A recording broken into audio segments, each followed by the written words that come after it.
Hey guys, AJAX 22 here. Just wanted to do a little show and tell. Uh, yeah, came across something a little bit unusual. Basically, there was this guy who was a gunsmith back in the day, and he did some very strange things for no apparent reason. He had his reasons, I guess. But the amount of time and energy that he put into doing some of the modifications to 1911s, I don't know why he did them.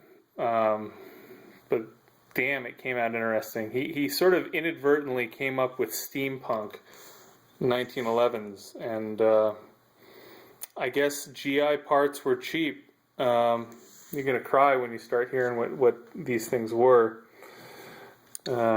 This is a Remington Rand. Remington Rand. It's got the strangest modifications to the frame I've ever seen. It's got a little thing for adjusting frame tension. It's got random holes that I just don't know why. Had some sort of machine work done to the rear end of this. It should still work with, real 1911 parts, but I mean, why grind the back end of the 1911 like that? Make it clear some sort of special holster? I just don't know. I think he was milling the flats into this so that he could put textured bits of copper in there to serve as a forward grip, which, given the amount of machine work that this guy put into things, why he didn't just cut, more serrations, it doesn't make a lot of sense. But none of this stuff makes sense. I don't even know what this aluminum thing is in the front. But, it's different. This is threaded. The slide is actually turned internally, threaded, and then this brass block has a round threaded component that threads into it, and then the detent, the takedown plunger assembly, was threaded in, and it actually has a threaded assembly that goes into that to hold it in place. This one isn't in at all. You can actually unscrew it, but it's really interesting because he didn't thread any of the barrels. He just threaded the slides, and he wasn't even consistent about that.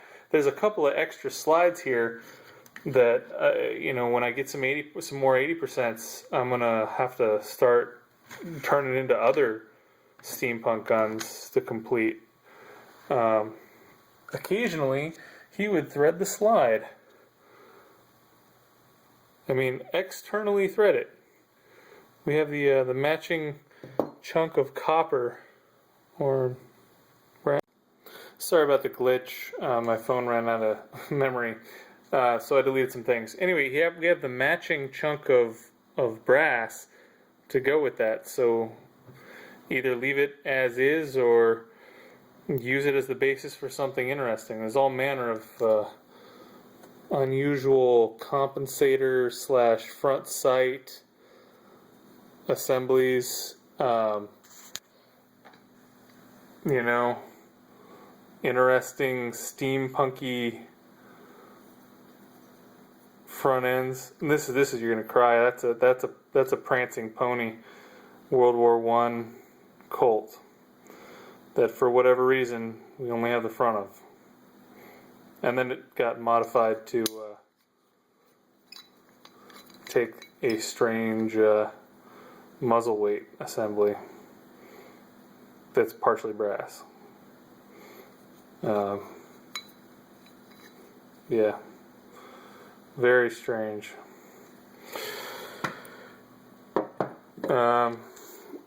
Yeah, I got a couple of these. This is I think this is the only modern slide in the bunch, and that's the Series 70. Milled for some target sights. And he also was doing the performance mods to these things. This must have been radically innovative at the time when he was doing this. Yeah, we actually have one of the complete guns that he did. I mean, this guy was experimenting with some unusual stuff. We have loading dies and a complete steampunk, like you wouldn't believe, 1911 that this guy built to take a 45 casing neck down to 223 and run it. I'll have to borrow that one from a buddy, because that was actually a complete Colt, believe it or not. As I think it was a 43 GI, and it's as crazy as these components are, but complete. And this was the stuff that was in his junk bin that he just got rid of. The frames are all early saw cuts. I think he was just using them for, I don't know, fit and screwing around, or stripping them for parts or whatever. They were completely stripped.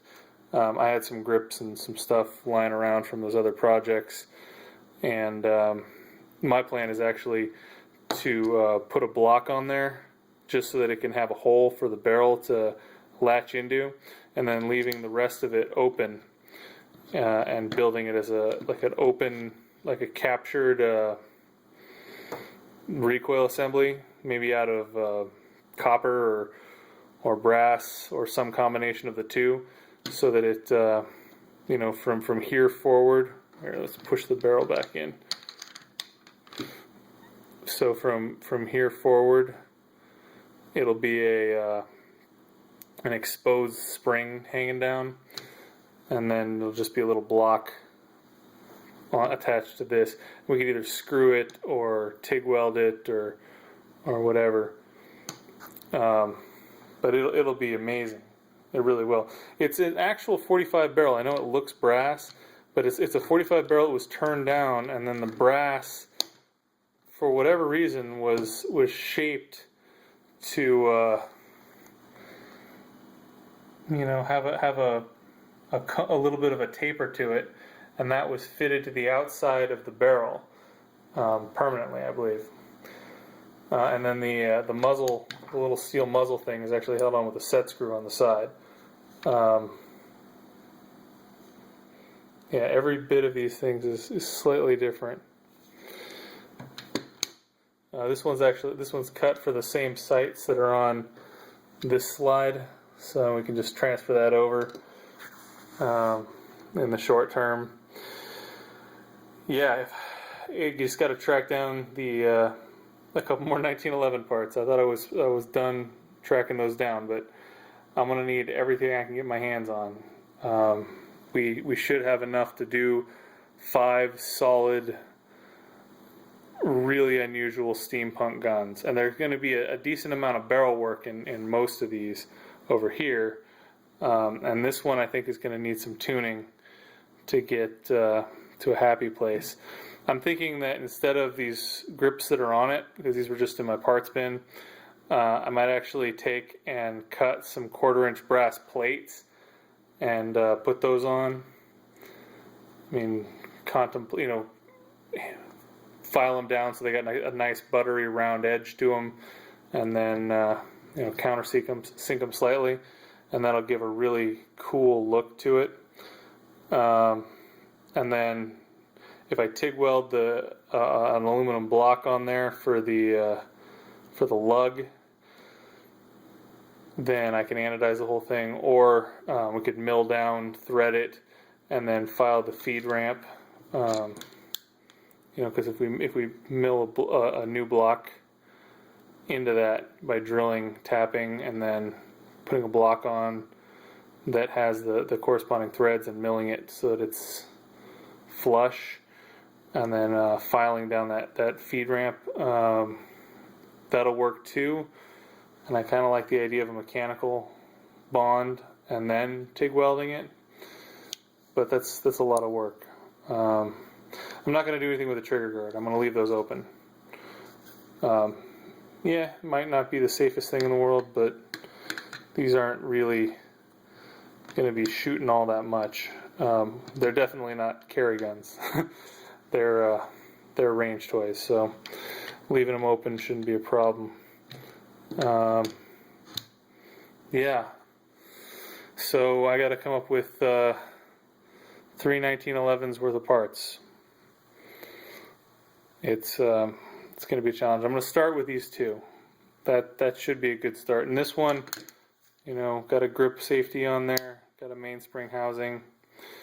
I have one ejector, and I have a detent tube. So this gun, I need a trigger. I might need a plunger assembly for this.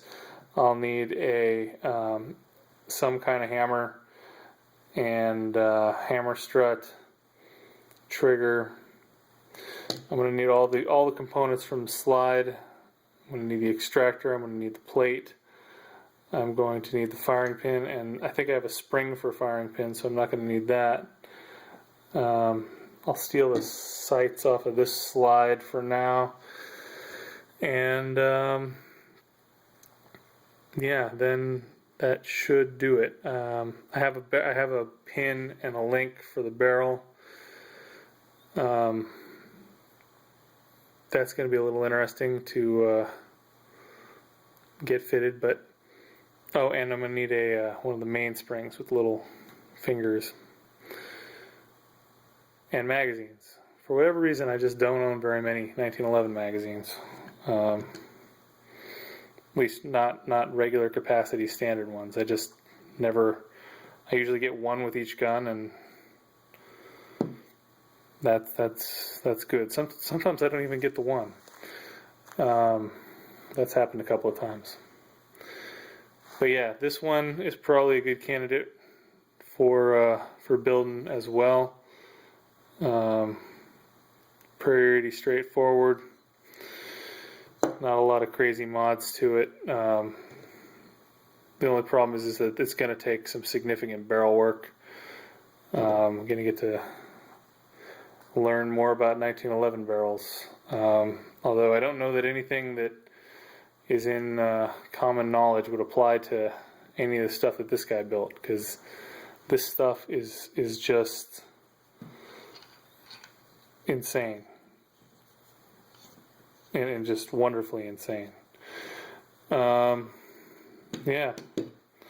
So I don't really know how to differentiate between all of these, so I'm just going to make a bunch of videos and call them all, you know, the Steampunk projects. I'll make a separate video with the complete Steampunk gun, and I'll be uploading that. I could literally, you know, go over this forever, but gonna get going here. Have a good one, guys.